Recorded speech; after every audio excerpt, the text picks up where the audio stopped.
네, 하나님께서 우리에게 주시는 말씀을 함께 보도록 하겠습니다. 마태복음 25장 1절부터 13절의 말씀입니다. 함께 하나님의 말씀을 받들어 읽겠습니다. 그때 천국은 마치 등을 들고 신랑을 맞으러 나간 열 처녀와 같다 하려니 그 중에 5은 미련하고 5은 슬기 있는 자라. 미련한 자들은 등을 가지되 기름을 가지지 아니하고 슬기 있는 자들은 그릇에 기름을 담아 등과 함께 가져갔더니 신랑이 더디움으로 다 졸며 잘세. 밤중에 소리가 나되 보라 신랑이로다 맞으러 나오라 하매 이에 그 처녀들이 다 일어나 등을 준비할세. 미련한 자들이 슬기 있는 자들에게 이르되 우리 등불이 꺼져가니 너희 기름을 좀 나눠달라 하거늘 슬기 있는 자들이 대답하여 이르되 우리와 너희가 다 쓰기에 다 부족할까 하노니 차라리 파는 자들에게 가서 너희 쓸 것을 사라 하니 그들이 사러 간 사이에 신랑이 오므로 준비하였던 자들은 함께 혼인잔치에 들어가고 문은 닫힌지라. 그 후에 남은 처녀들이 와서 이르되 주여 주여 우리에게 열어주소서. 대답하여 이르되 진실로 너희에게 이르노니 내가 너희를 알지 못하노라 하였느니라. 그런즉 깨어있으라. 너희는 그날과 그때를 알지 못하느니라. 아멘. 근데 유대의 전통 결혼식 통해서 예수님께서 그날 그때 어떤 상황이 벌어질까에 대한 이야기를 비유적으로 설명해 주고 있습니다. 이 이야기를 꺼낸 이유는 우리가 이미 살펴봤듯이 마태복음 24장부터 25장이 제자들을 데리고 감람산에 오르셨을 때 감람산에서 제자들에게 예수님이 마지막 때에 대한 질문을 받았어요. 주의 임하심과 세상 끝, 그때는 무슨 징조가 있겠습니까? 24장 3절에 그렇게 기록되어 있는데 그런 질문을 제자들로부터 받고 제자들에게 답변한 내용이 24장, 25장에 기록되어 있습니다. 그래서 그때 이런 표현이 24장에 반복되어 있고 25장에도 그때 이런 이야기들이 반복되어 나옵니다. 다시 말해서 주의 임하심 두 글자로 뭐예요? 재림. 세상 끝, 종말. 세상 끝. 그러니까 재림과 종말에 대한 이야기를 하고 계시는데 그때 이런 일이 있을 것이다 라고 말씀하고 있어요. 그러니까 이 이야기는 사실 어려운 이야기가 아닙니다. 특히나 이 말씀을 듣고 있는 당시의 제자들은 누구라도 쉽게 이해할 수 있었습니다. 왜냐하면 저들이 일상적으로 겪는 결혼 생활을 통해서 설명해 주고 있었기 때문에 그냥 저절로 아는 거예요. 아, 그게 그런 의미로 연결될 수 있구나 이렇게 깨닫는 거죠. 우리나라의 과거 전통 결혼식 보신 분 계세요? 한 번이라도 보신 분, 전통 결혼식 있을 것 같은데? 봤어요? 진짜로? 초등학교 때? 그 나이에 볼 수 있으면 대단한 거다. 그 은혜예요, 은혜.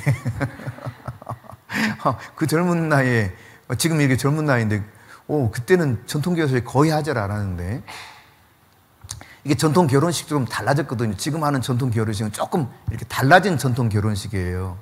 옛날 전통 결혼식은 실제로 신랑이 말을 타고 이렇게 옵니다. 신부가 가마를 타고 가고요.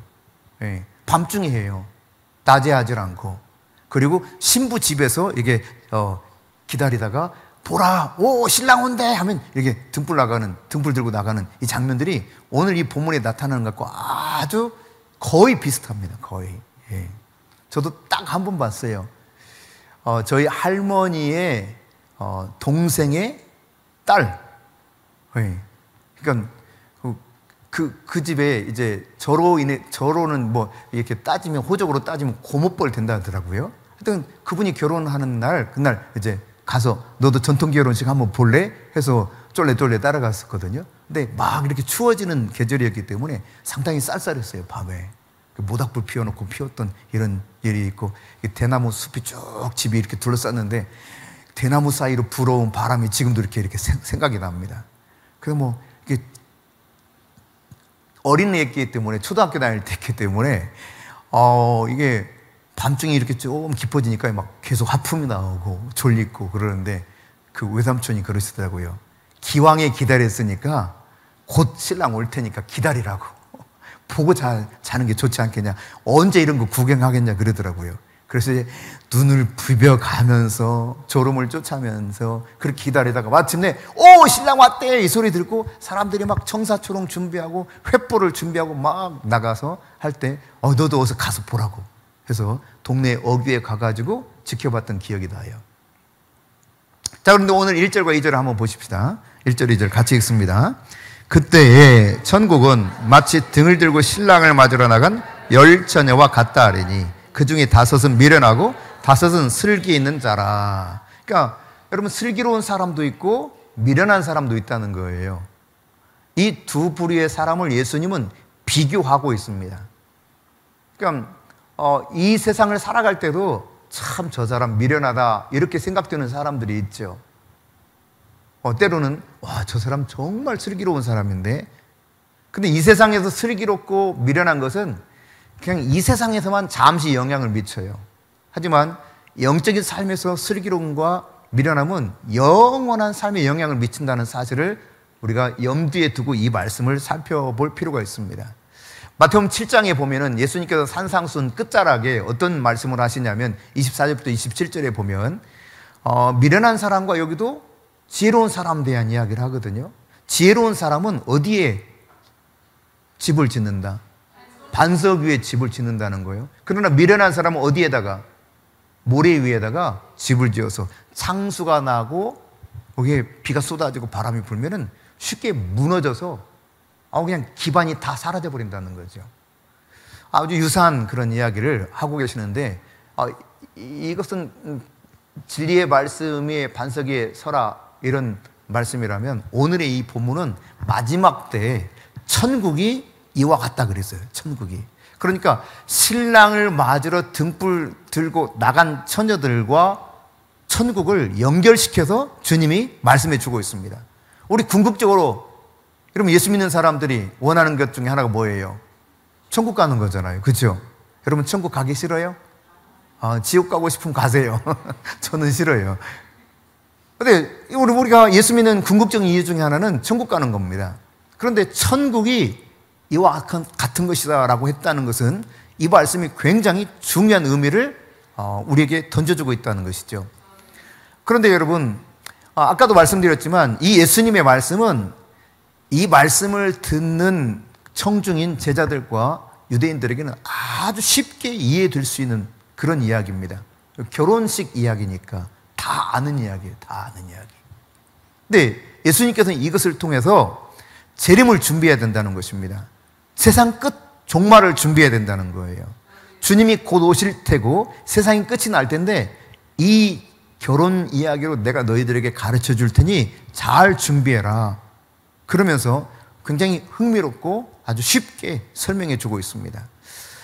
여러분, 유대인 결혼식 장면에서 그냥 흔하게 볼 수 있는 광경을 가지고 설명하는데요. 유대인들은 보통 결혼하게 되면 먼저 약혼을 합니다. 약혼한 다음부터는 공식적으로 법으로는 부부예요. 우리는 그렇지 않잖아요. 그럼 유대법엔 약혼을 하면 공식적인 부부가 돼요. 다만 같이 살진 않아요. 이제 그럼 그 이후에 뭘 하느냐? 신랑은 신부와 함께 살 집을 준비하기 위해서 갑니다. 떠나요. 그리고 이제 그 집이 준비되면 1년 혹은 2년 사이에 보통 준비돼서 돌아와가지고 신랑 아버지에게 허락을 받고 신랑 아버지가 그래 결혼하자 라고 하면 그때 이제 결정이 돼가지고 결혼식 날짜가 잡혀서 결혼하는 거예요. 자, 그런데요, 이때 이제 신랑이 친구들과 함께 신부 집으로 가거든요. 그러니까 신랑이 말 타고 올 때 혼자 오지 않습니다. 친구들이 쫙 와요. 우리나라 말 타고 이 유대는 좀 다르겠지만 우리나라에서 이제 말 타고 이렇게 오더라고요, 신랑이. 근데 신랑 친구들이 쫙 이렇게 같이 와. 신랑 들러리지. 그럼 이제 이 신부를 맞이하기 위해서 신랑 친구들이 신랑과 함께 쭉 오게 되면은 이 반대로 신부 집에서는 신부의 들러리죠. 오늘 본문에 말하면 10처녀입니다. 이들이 신부에 들러들어서 신부가 신랑을 맞이하는데 만나도록 준비시켜주면서 도와주는 일종의 기쁨조죠. 기쁨조. 네. 준비해 주는 거예요. 그런데 오늘 본문 속에 보면 이 들러리와 같은 10처녀는 나오는데 막상 신부에 대한 언급은 없습니다. 근데 이 들러리와 같은 10처녀가 신부로 연결되어 있는 것을, 대신하고 있는 것을 우리가 이 본문은 보면 잘 알 수가 있어요. 그래서 구태여 신부에 대한 언급을 하지 않고 있는 거죠. 그런데 앞서 말씀드린 것처럼 10명 중에 5은 미련하고, 그죠? 5은 슬기롭다, 지혜롭다 이렇게 표현했어요. 이 미련하다는 말은 얼이 빠졌다 그런 뜻입니다. 저 얼 빠졌네 이런 표현 쓰죠. 그러니까 별 생각 없이 게으르게 살아가는 모습을 표현할 때 이런 단어를 씁니다. 그런가 하면 슬기롭다 이 단어는요, 굉장히 생각이 깊고 조심성이 있고 준비성이 뛰어난 그 모습을 말합니다. 빈틈이 없는 거예요. 잘 준비해서, 그리고 통찰력 있게 잘 분별해서 준비하고 있는 이런 사람을 일컬어서 슬기롭다라고 말합니다. 근데 여러분, 이 슬기 있는 5 처녀는 왜 그러면 오늘 본문을 보니까 이 사람들을 향해서 슬기롭다 그랬습니까? 혹시라도 신랑이 무슨 일이 생겨가지고 중간에 생각보다 늦어지게 되는 경우가 있잖아요. 그 늦게 오는 그런 만일의 사태를 대비해서 뭘 준비했다는 거예요? 기름을 준비했다는 거예요. 그래서 슬기롭다라고 말하고 있습니다. 아까 말씀드렸죠. 이 슬기롭다는 것이 준비성이 있는 거예요. 아주 빈틈없이 생각이 깊게 뭔가를 하고 있는 이런 모습을 말하거든요. 그런데 오늘 본문에 보니까 천국이 이와 같다 그랬어요. 그러니까 이 정리해 보면 첫째로 천국은 어떤 것이냐? 오늘 본문을 통해서 보여주는 건 신랑을 맞이하는 신부와 같다는 것입니다. 이게 천국이에요. 여기서 신랑은 누굽니까? 예수 그리스도입니다. 여러분, 지금은 조금 덜할지 모르지만 여전히 이런 영향이 크죠. 과거에는 아주 절대적이다 말할 만큼 중요했습니다. 그게 뭐가 중요했느냐? 신랑이 누구냐, 이게 중요했어요. 왜? 신랑이 누구냐에 따라서 신부의 위치가 달라져 버려. 신부의 인생이 달라져요. 그래서 우리말에 그런 이야기 있었죠. 뭐는 두레박 신세다. 여자 팔자는 두레박 신세다. 조금 이게 듣기에 거북한 표현인지 모르지만 이와 같은 상황들을 지금 이야기해 주는 거예요.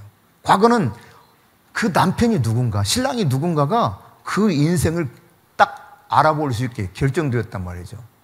지금이야 여성들이 공부도 많이 하고 능력도 마음껏 발휘할 수 있는 시대가 됐기 때문에 그렇지, 이전에는 그런 삶이 없었잖아요.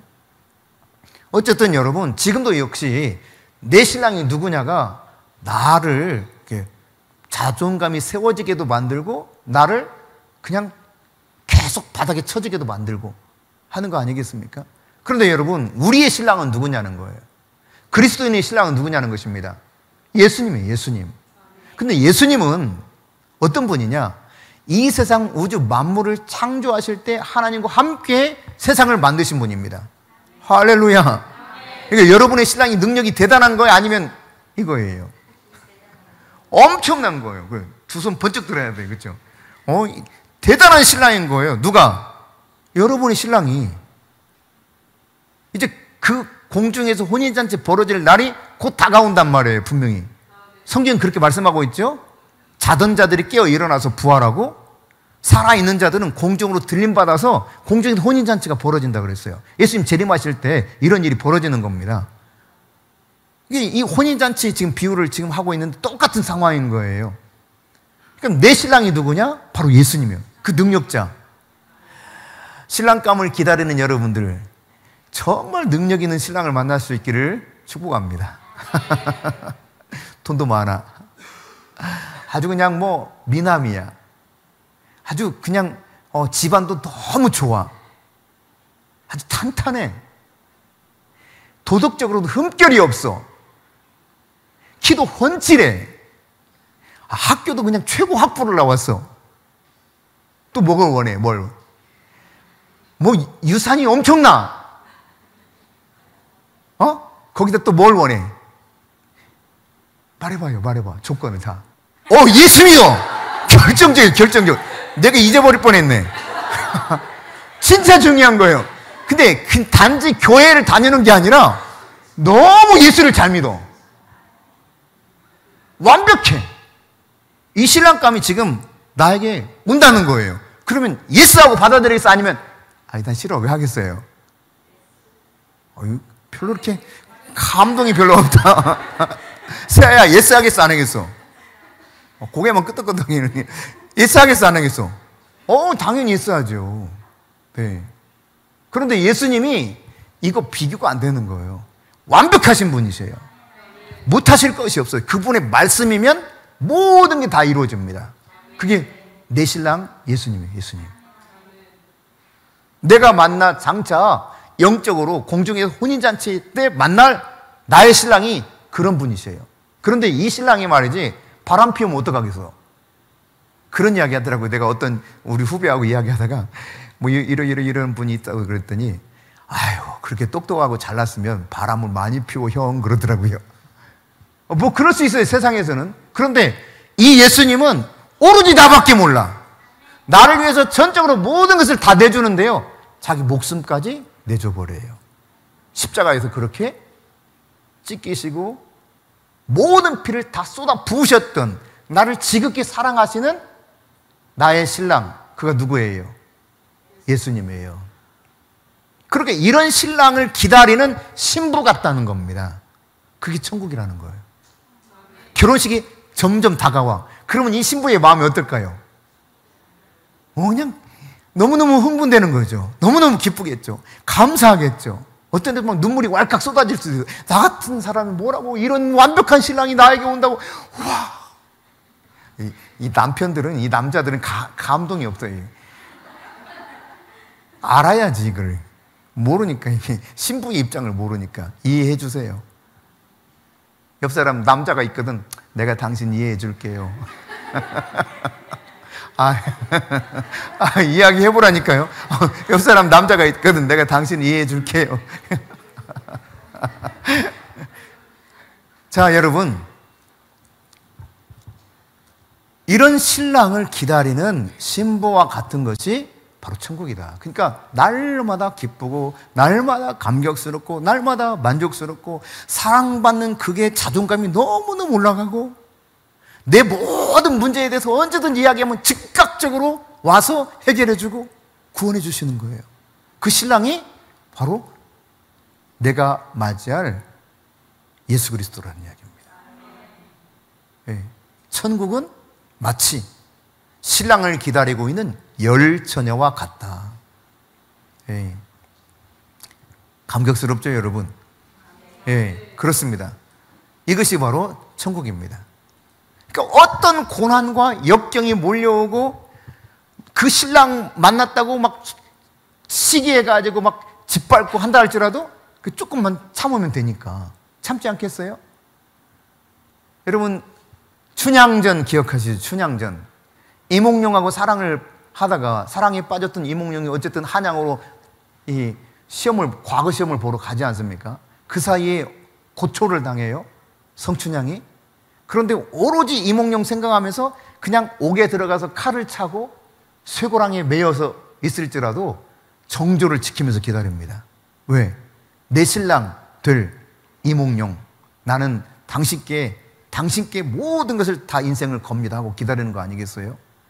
뭐 낙방하고 돌아올지도 몰라. 그럼에도 불구하고 사랑에 빠졌던 이 성춘향은 오로지 이몽룡 생각밖에 없었어요. 근데 완벽하신 그분이, 구원자이신 그분이, 창조주신 그분이 내 신랑이고 고독했다 그랬어요. 이분은 약속을 반드시 지키는 분이십니다. 시건하지 않는다 그랬어요. 말을 해놓고 말을 그냥 본인이 먹어버린다, 이런 뜻인데 그런 일 없다는 거죠. 말을 했으면 반드시 헛되이 돌아오지 않고 그 결실을 맺는다고 하는 것을 이사야서 55장에서도 말씀하고 있죠. 그 신랑 되신 예수님을 기다리는 것이 바로 나라고 하는 성도예요. 그러니까 얼마나 감격스럽냐 말이에요. 다가오면 다가올수록 어떻겠어요? 결혼 날짜가 다가오면 다가올수록 신부 마음이 엄청 설레고 막 두근거리겠죠. 남자들이요, 회개하시라. 두근거림이 없어, 이게. 네. 그러니까 이게 바로 천국이라는 거예요. 그런가 하면 여러분, 신랑을 맞이할 때 뭐가 필요하다고 그랬느냐? 등이 필요하다고 하는 사실을 알려줍니다. 등불 들고 나가거든요. 그러니까 이 등은 밤길에 손님이 찾아올 때 손님이 잘 어려움 없이 올 수 있도록 안내해 주는 역할을 합니다. 지금은 온 동네가 환하죠, 그렇죠? 밤에도 그냥 껌껌한 일은 별로 없습니다.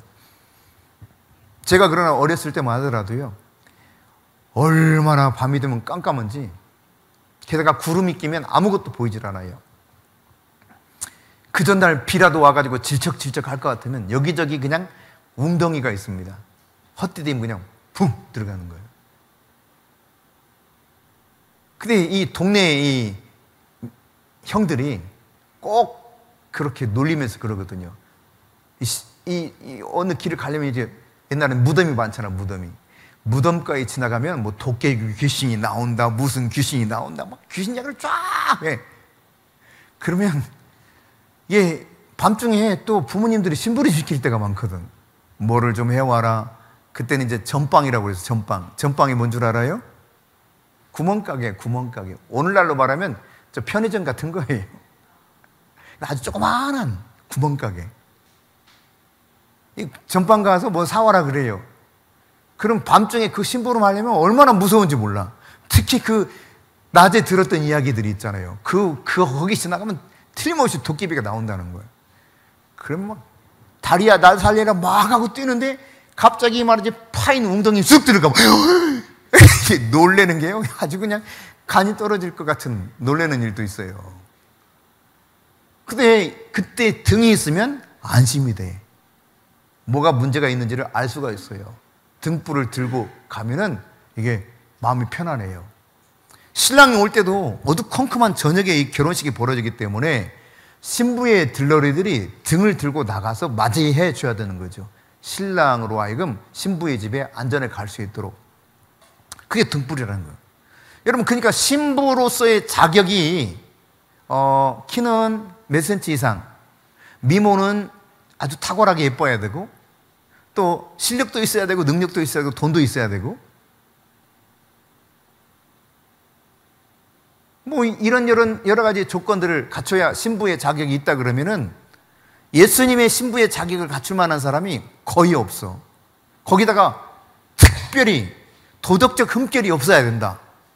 여기다 딱 하나 더 붙여놓으면요, 알파를 하나 붙여놓으면 이게 찾을 수가 없네. 여러분, 사실이에요, 아니에요? 의인은 없나니 하나도 없으며, 그 성경이 우리에게 말씀하고 있는 겁니다. 그러니 신부의 자격을 그렇게 붙여놓으면 신랑 예수의 자격을 가질 만한 신부는 단 한 사람도 찾을 수가 없는 거예요. 그런데요, 오늘 성경에 보니까 신부로서 필요한 게 뭐냐, 이런 것이 아니라는 거예요. 이런 거 아무것도 없어요. 다만 한 가지, 등불 들고 나가면 되는 거예요. 등불. 불이 펴져 있는 이 등불을 들고 나가면 되는 거예요. 성령의 이 불이 있으면 되는 겁니다. 성령의 충만함이 있으면 되는 것입니다. 다른 거 없어도 돼요. 그리스도 예수의 영이 내 안에 있으면 되는 겁니다. 할렐루야. 얼마나 감사해. 그러니까 묻지도 따지지도 않아요. 성령이 있으면 되는 거예요. 할렐루야. 예. 오늘 등불을 여러분이 준비하실 수 있기를 바랍니다. 성령 충만함을 받을 수 있기를 바랍니다. 이 성령 충만함을 받아서 신랑 오실 그날까지 신부가 해야 될 일이 무엇입니까? 신랑 예수가 부탁한 일이 무엇입니까? 가서 모든 족속에게 제자를 삼으라는 거예요. 온 천하에 다니면서 만민에게 복음을 전파하라는 거예요. 이게 신랑이 나 다시 올게, 근데 내가 다시 오기 전 당신이 이렇게 해줬으면 좋겠어 하고 간 내용이 이거 하나예요. 근데 이 일은 성령 충만을 받지 않으면 할 수가 없습니다. 여러분, 신랑이 왔을 때 뭘 물어보겠어요? 한 가지 묻는 거예요. 내가 부탁한 거 어떻게 좀 잘했어? 이거 묻겠죠. 그러니까 여러분, 때를 얻든지 못 얻든지 부지런히 복음을 전해야 하는 것입니다. 그게 바로 등불을 들고 내가 신랑을 맞으러 가는 것이죠. 지난주에도 살펴봤지만 베드로서 3장 11절은 무엇을 말합니까? 같이 읽어봅니다. 이 모든 것이 이렇게 풀어지려니, 그러니까 하늘과 땅이 다 막 불에 풀어지는 사건을 이야기하는 거예요. 계속해서 너희가 어떠한 사람이 되어야 마땅하냐. 근데 이런 마지막 때에 불로서 심판할 때 어떤 사람이 되어야 되느냐고요. 계속해서 거룩한 행실과 경건함으로 준비하라는 거예요. 그러니까 신랑을 맞을 준비는 바로 이것입니다. 성령을 받아서 그분의 증인되어서 우리 신랑 이런 분이야 라고 가서 자랑하는 것과 그 다음 거룩하고 경건하게 나를 준비하는 거예요. 신부가 얼마나 그날이 다가올수록 막 준비합니까? 그죠? 네. 어떤 사람은 그냥 평상시 잘 먹다가 안 먹기 시작하더라고. 안 먹기 시작해. 그날을 위해서. 결혼식 그날을 위해서. 최 목사님이 결혼식 할 당시 그 무렵에 39kg였어요. 우리 한별이 임신했을 때 그때가 39kg였다고 그랬으니까. 네. 제가 49kg에서 51kg 사이. 저도 이렇게 준비했어요. 다이어트 하면서. 아니야. 예수님 맞을 준비하라는 이야기 하는 거예요, 지금 제가. 거룩하고 경건하게 예수님 곧 오신다 그랬고, 이제 우리가 그날과 그때를 아무도 모르잖아요. 예수님 그렇게 말씀하셨어요. 오직 아버지만 아신다 그랬거든. 이것 역시 유대 결혼 풍습에서 아버지가 결정하는 결혼 날짜를. 그러니까 아들도 몰라. 아버지가 결정하는 거예요. 그날에서야 아들도 아는 거죠. 이 결혼식을 위해서 준비해야 될 것이 있다면 등불을 들고 거룩하고 경건한 가운데 주님이 말씀하신 그 진리의 말씀대로 살아가는 것, 이게 바로 내가 해야 될 일이라고 하는 사실이에요. 그러므로 여러분, 세상에서 유혹에 빠져 살지 마시고 미혹당하지 마시고 깨어서 기도로 준비하실 수 있기를 바랍니다. 마지막 때는 반드시 등불이 필요해요. 신랑 오신 그분을 안내할 수 있는 등불을 여러분이 준비하실 수 있기를 바랍니다. 이 세상에서도요, 두 종류의 아내들이 있습니다. 지혜롭고 슬기로운 아내가 있는가 하면은 방탕하고 미련하게 사는 아내들도 있습니다.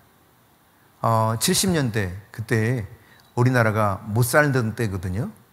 지금 불과 50년 됐지만 그때만 하더라도 우리나라 참 못 살았어요. 그래서 맨날 아침에 방송이 나왔습니다.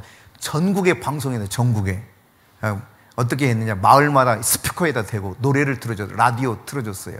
잘 살아보세, 잘 살아보세, 우리도 한번 잘 살아보세. 그래서 아침마다 다 깨워가지고 막 동네 다 청소하고 막 이랬어요. 부지런하게 살아야 된다고.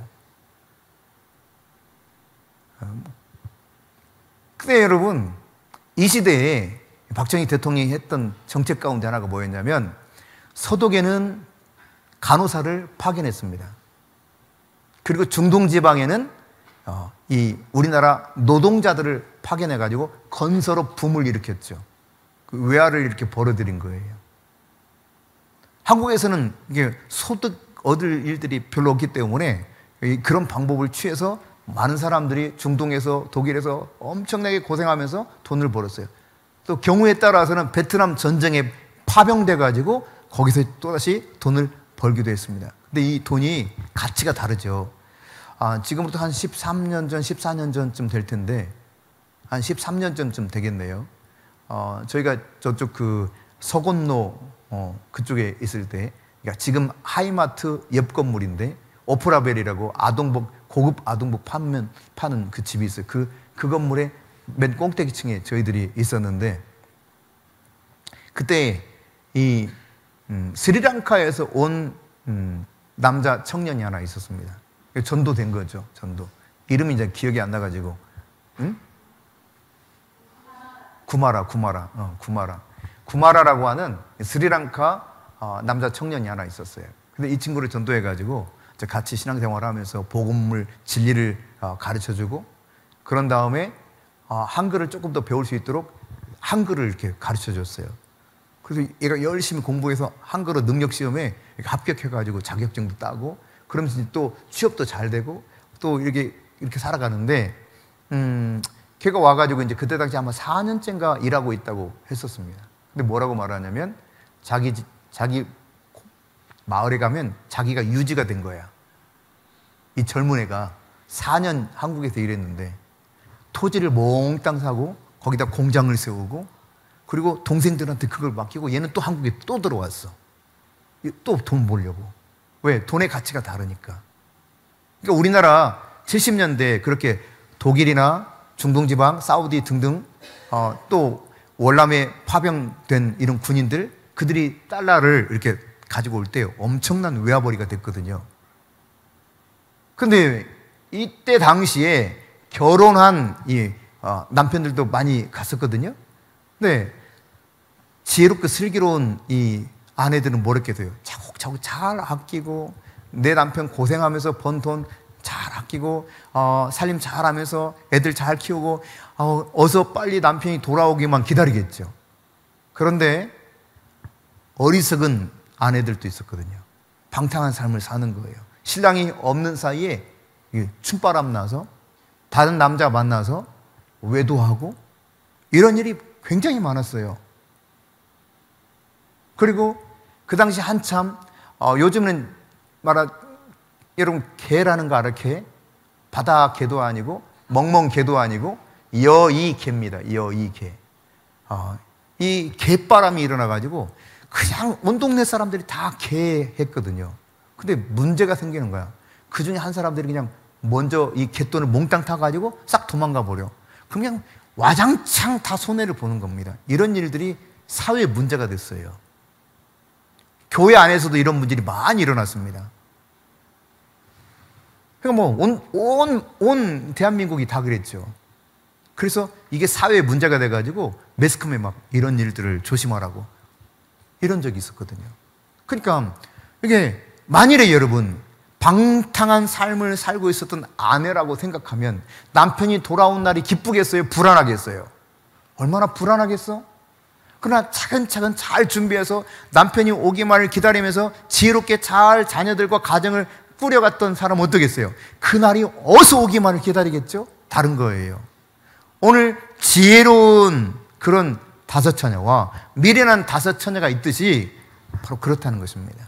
예수님 오시면 너무너무 신랑 예수님이 너무 기다려지고 정말 어서 내가 만나기를 원하고 그 신부로서 그 결혼식에 입장하는 그 장면을 이렇게 상상하면서 기쁨과 감격 속에서 살아갈 이런 신부된 성도들이 있는가 하면 지금 오시면 안 되는데 큰일이네. 근데 어느 날 올지 모르니까 갑자기 오시니까 도둑처럼 온다 그랬잖아요, 지난번에. 그렇죠? 예. 노아의 홍수 때 어느 날 홍수가 그렇게 터진다 안 했거든요. 갑자기 그런 거예요. 근래 이제 이상기후 현상으로 전 세계가 막 몸살을 앓고 있잖아요. 막 우박이 그냥 주먹만한 우박이 떨어지기도 하고, 그저 그냥 막 뜨거워서 열사병에 죽기도 하고, 46도 막 이렇게 올라가면서, 그런가 막 비가 쏟아져가지고 홍수로 막 잠기기도 하고, 텍사스에는 100명 이상 죽었지 않았습니까? 근데 일본에서, 중국에서, 유럽에서 막 난리였어요. 우리나라는 안 그래서 그나마 다행이다 이랬는데, 지난 주 중에 우리나라에도 이런 일이 벌어지지 않았습니까? 예. 전라남도 광주에, 충남 예산, 서산, 경남 합천, 울산 곳곳에서 난리가 아닙니다. 제가 이번에 우리나라에서도 그런 장면을 봤는데 집이 둥둥 떠내려가더라고요. 우리나라에서 저런 일이 있구나. 근데 이게 말이죠, 짧은 시간이에요. 짧은 시간. 이 짧은 시간에 집중적으로 비가 오니까 이걸 견디지 못하는 거야. 그나마 경보했잖아요, 경보. 과학이 발달해가지고 준비하라고 했어도 사람들이 어떠냐면 미련이 있어.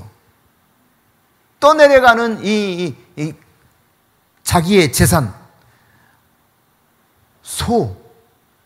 쉽게 포기하지 못하고 막 나오질 않는 거예요. 그래가지고 막 사람이 설득해가지고 어서 그거 놓고 나오라고 해서 겨우 목숨을 건지고 나온 사람도 있습니다. 마지막 순간에. 근데 이런 것만 봐도 좀 무섭다 생각되는데, 어느 날 갑자기 하늘에서 불이 떨어지면서 이 세상이 완전히 불에 풀어지고 사라질 그날을 상상해 보면 끔찍하죠. 피할 길이 없습니다. 피난처 되신 예수님 아니고서는 살 길이 없는 거예요. 근데 그날은 이런 심판이 있는가 하면 동시에 뭐가 있어요? 신랑 되신 예수님이 믿음을 잘 지킨 사람들을 신부로 맞이하는 날이에요. 할렐루야. 그러니까 구원과 심판이 동시에 일어납니다. 신랑 되신 예수님이 오시는 날은 동시에 심판이 일어나는 거예요. 오늘 보세요. 지혜로운 다섯 처녀와 미련한 다섯 처녀가 그 잔치에 들어가는 감격이 있었는가 하면 한 부류는 심판을 받거든요. 이런 일이 있는 것처럼 그날도 동일하게 있다는 사실이에요. 그러니까 여러분, 신랑을 맞이하게 될 때 등불이 필요하다는 사실. 예.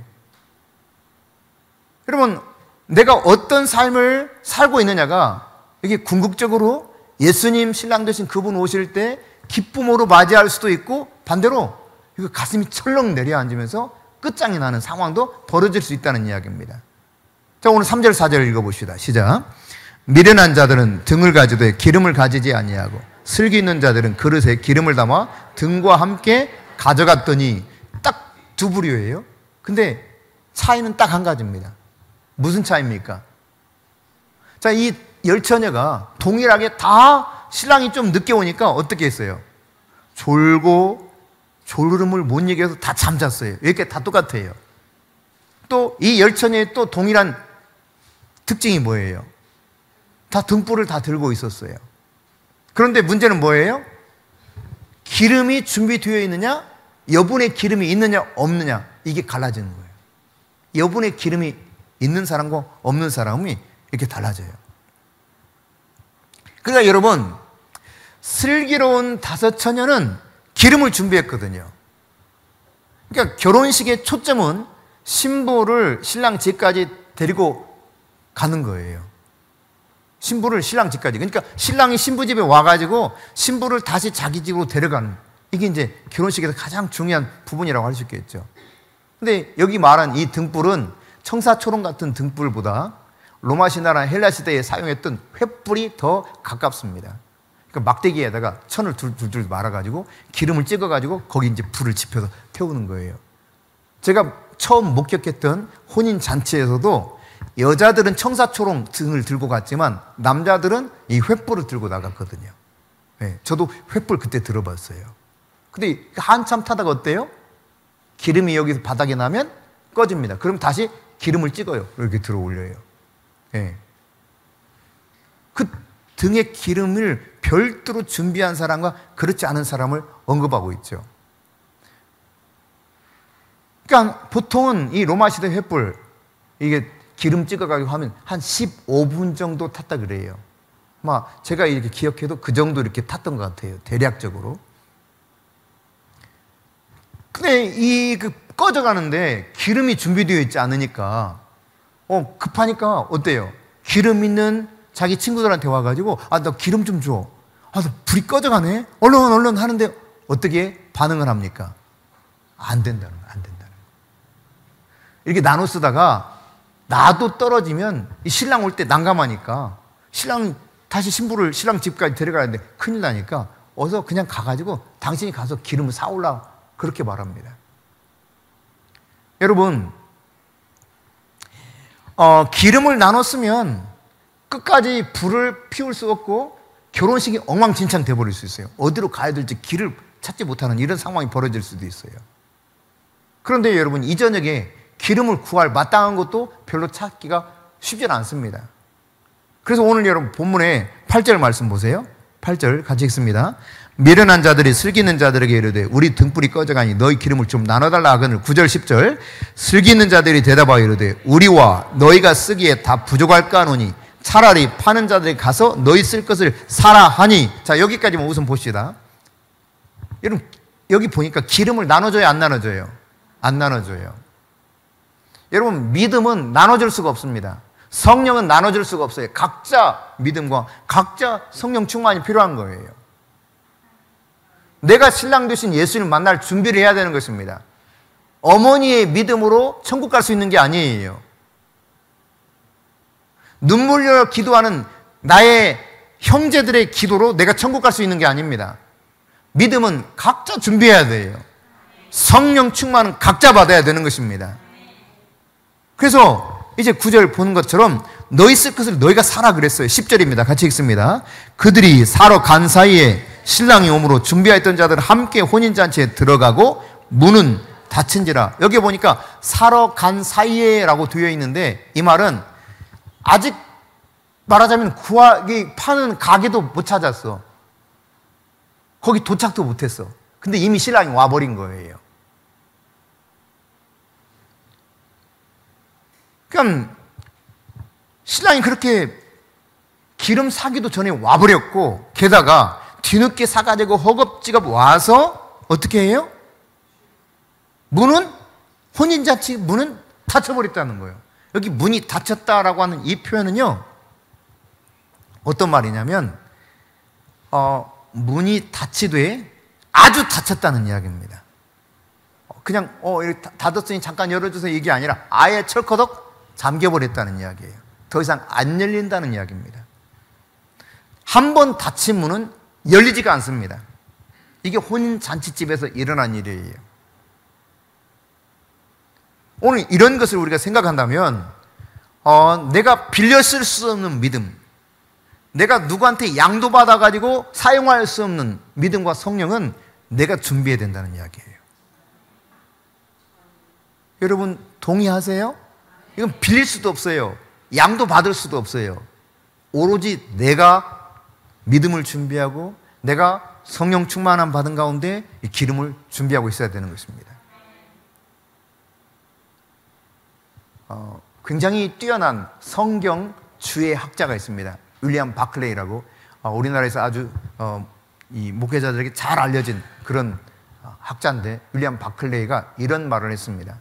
너무 늦었다라는 말은 이 말보다 더 비극적이고 눈물 나는 후회도 없다.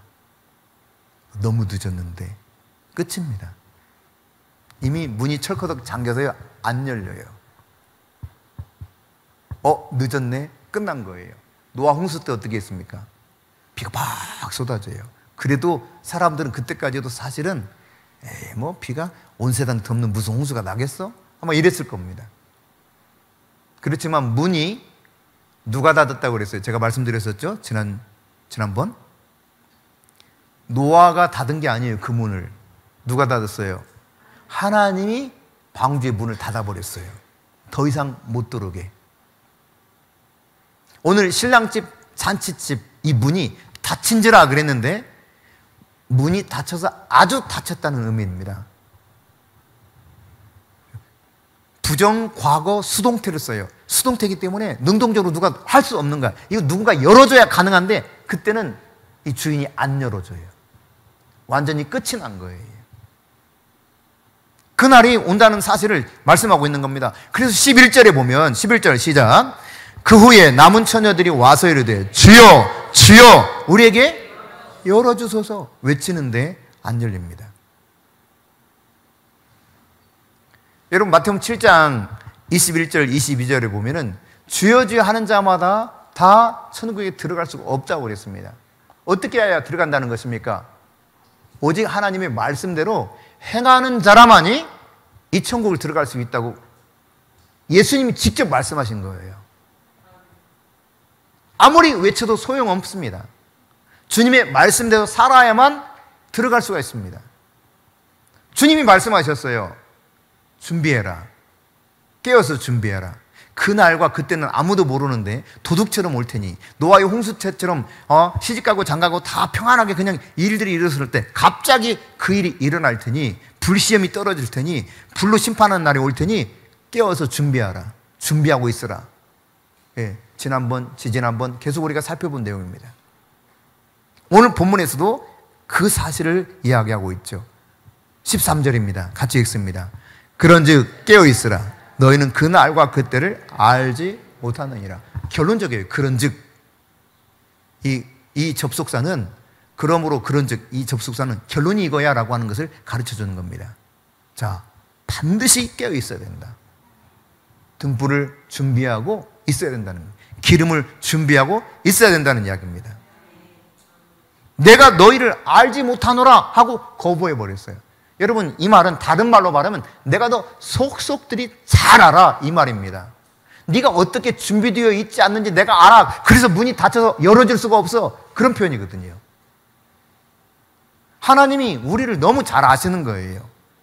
시편 139편 1절에서 4절의 말씀에 보면은, 물론 이 말씀에서 여기서 안다고 하는 것은 내가 정말 연약하고 힘들 때 나를 알아준다는 표현이지만, 나를 얼마나 잘 아시는가에 대해서 이해할 수 있게 여기 말씀에 주고 있어요. 2절에 보면 앉고 일어섬을 다 안다는 거예요. 내가 앉아 있는지 일어서 있는지 멀리서도 내 생각을 다 아신다는 거예요.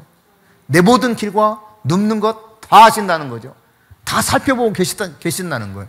모든 행위를 익히 안다. 익히. 너무 잘한다. 그래서 뭐라고 말씀하고 있어요? 내 혀의 말조차도 내가 알지 못하는 게 하나도 없다. 그러니까 낱낱이 너무너무 정확하게 세밀하게 알고 있다는 이야기입니다. 그분이 말씀하시는 거예요. 내가 너를 알지 못한다. 이게 무슨 말이냐고요? 아는데 네가 준비되지 않은 것을 내가 알기 때문에 나는 너를 모른다고 말하는 거예요. 그래서 깨어있으라고 하는 겁니다. 얼마나 하나님이 우리를 잘 아시냐면, 예수님께서 누가복음 12장에서 이렇게 말씀하세요.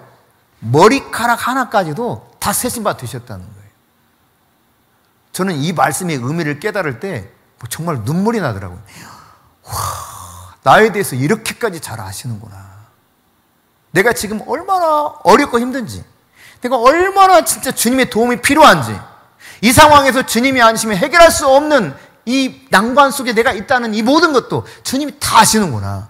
머리카락 하나까지 세심받아 되셨다. 이게 그냥 단순하게 이 검은 머리가요, 일반적으로 평균적으로 18만 5천 개 있답니다. 근데 이 머리카락 하나까지도 다 세심받아 되었다는 것은, 이렇게 툭 해서 하면 머리카락 이게 18만 4,875번째 머리카락. 이거 안다는 이야기예요. 넘버링 매겨졌다는 거예요. 넘버링. 주님이 다 넘버링까지 매겨졌는데 이거 하나하나를 다 아신다. 그런 표현입니다. 정확하게 그 의미가요. 그러니까 여러분, 안심해도 돼요. 다만 내가 주님 말씀처럼 어떻게 해야 된다는 겁니까? 깨어 있어야 돼요. 준비하고 있어야 돼요. 여러분이 기름을 준비하고 신랑 되신 예수님을 맞이할 그런 태세로 살아갈 수 있길 바랍니다. 이것이 천국과 같다 그랬어요. 천국은 신랑을 기다리는 열 처녀와 같으니. 오늘 슬기로운 처녀들이 되셔서 신랑 되신 예수님 능력자잖아요. 나를 너무도 사랑해서 완전히 나를 위해서 자기를 다 내어주신 분 아닙니까? 끝까지 나를 사랑하시는 분입니다. 지금 눈에 보이지 않고 거리적으로 물리적으로 떨어져 있어서 그렇지만, 그러나 고아처럼 버려두지 아니하시고 그의 영이신 성령을 보내주셔서 나와 늘 함께 하시는 분, 세상 끝날까지 나와 함께 하실 신랑 되신 예수님이 이제 마지막 혼인잔치를 위해서 우리의 거처를 지금 준비하고 있습니다. 우리와 영원히 살 우리 집을 만들고 계시는 예수님을 우리가 감격적으로 그 신랑 되신 예수님을 생각하면서 여러분이 늘 깨어 준비하는 지혜로운 신부와 같은 삶을 사실 수 있기를 바랍니다.